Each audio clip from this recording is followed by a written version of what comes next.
Hi hello friends, ಕೈ ರುಚಿ ಅಡುಗೆ ಚಾನಲ್ಗೆ ಸ್ವಾಗತ. ಸೊ ಇವತ್ತು ನಾವು ನೀರು ದೋಸೆನ ಯಾವ ರೀತಿ ಮಾಡ್ಕೊಂಡು ಬರೋದು ಅಂತ ನೋಡೋಣ, ಈಸಿಯಾಗಿ ಸಿಂಪಲ್ಲಾಗಿ. ಸೊ ಬನ್ನಿ, ಹಾಗಿದ್ರೆ ವಿಡಿಯೋನ ಸ್ಟಾರ್ಟ್ ಮಾಡೋಣ. ಇನ್ಯಾರ್ಯಾರು ನನ್ನ ಚಾನೆಲ್ನ ಸಬ್ಸ್ಕ್ರೈಬ್ ಮಾಡಿಲ್ಲ, ಪ್ಲೀಸ್ ದಯವಿಟ್ಟು ಸಬ್ಸ್ಕ್ರೈಬ್ ಮಾಡಿ, ಲೈಕ್ ಮಾಡಿ, ಶೇರ್ ಮಾಡಿ, ಕಮೆಂಟ್ ಮಾಡಿ. Thank you. ಸೊ ಇವಾಗ ನಾವು ವಿಡಿಯೋನ ಸ್ಟಾರ್ಟ್ ಮಾಡೋಣ. ನೀರು ದೋಸೆ ಅಂದರೆ ಯಾರಿಗೆ ಇಷ್ಟ ಇಲ್ಲ ಹೇಳಿ? ಮಂಗಳೂರು ಕಡೆಯವರು, ಉತ್ತರ ಕನ್ನಡದವರು, ಕರಾವಳಿ ಸೈಡವರು ಅಂತೂ ತುಂಬಾ ಇಷ್ಟಪಡ್ತಾರೆ. ಬೆಳಿಗ್ಗೆ ಹೊತ್ತು ನೀರು ದೋಸೆ ಮತ್ತು ನಾನ್ ವೆಜ್ ಇದ್ರಂತೂ ಹಬ್ಬ ಸ್ವರ್ಗನೇ ಅಂತ ಹೇಳ್ಬೋದು. ಸೊ ನಾವು ಅದನ್ನು ಯಾವ ರೀತಿ ಮಾಡ್ಕೊಳ್ಳೋದು ಅಂತ ನೋಡ್ಕೊಂಡು ಬರೋಣ.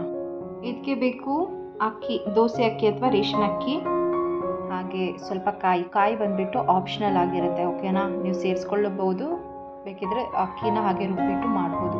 ನಾನಿಲ್ಲಿ ಇದು ಅಕ್ಕಿನ 4 ರಿಂದ 5 ಗಂಟೆ ತನಕ ನೆನೆಸಿಟ್ಟಿದ್ದೆ. ಸೊ ಅದನ್ನು ತೊಳ್ಕೊಂಡು ಬಂದೆ. ಇವಾಗ ನಾನು ಮಿಕ್ಸಿಗೆ ಹಾಕ್ತಾಯಿದ್ದೀನಿ, ಓಕೆನಾ? ಇದನ್ನು ಫಸ್ಟು ಮಿಕ್ಸಿಗೆ ಹಾಕ್ತೀನಿ. ಹಾಗೆ ಇದನ್ನು ತುಂಬ ಸ್ಮೂತಾಗಿ ರುಬ್ಕೋಬೇಕಾಗತ್ತೆ, ತುಂಬ ಅಂದರೆ ತುಂಬ ಸ್ಮೂತಾಗಿ. ಗ್ರೈಂಡರ್ ಇದ್ದರೆ ಬೆಸ್ಟ್ ಮಿಕ್ಸಿಗಿಂತ, ನಾನು ಸಜೆಸ್ಟ್ ಮಾಡೋದು.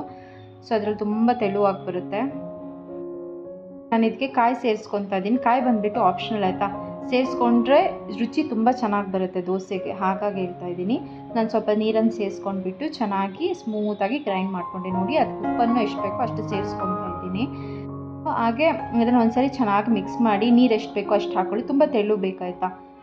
ನಾನು ತೋರಿಸ್ತಾ ಇದ್ದೀನಲ್ಲ ಆ ಹದ್ದಲ್ಲಿ ಬೇಕು.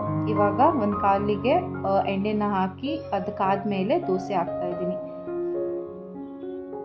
ಈ ರೀತಿ ದೋಸೆ ಹಾಕಿ ನೀರು ದೋಸೆ ಹಾಕಬೇಕಿದ್ರೆ ಇನ್ನೊಂದಂದರೆ ಲಿಡ್ಡನ್ನು ಕ್ಲೋಸ್ ಮಾಡಿ, ಯಾಕಂದರೆ ಅದು ಬೇಯಬೇಕಲ್ವಾ, ಹಾಗಾಗಿ.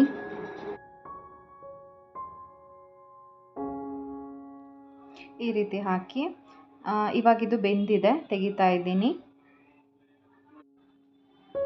ನೋಡಿ ಎಷ್ಟು ಚೆನ್ನಾಗಿ ಬರುತ್ತೆ. ಇಲ್ಲಿ ಇನ್ನೊಂದು ಹೇಳ್ತೀನಿ ನಿಮಗೆ, ದೋಸೆ ಫಸ್ಟ್ ಒಂದು ಮಾಡಿಬಿಟ್ಟು ಒಂದು ಪ್ಲೇಟಲ್ಲಿ ಸಪ್ರೇಟಾಗಿ ಹಾಕ್ಕೊಳ್ಳಿ.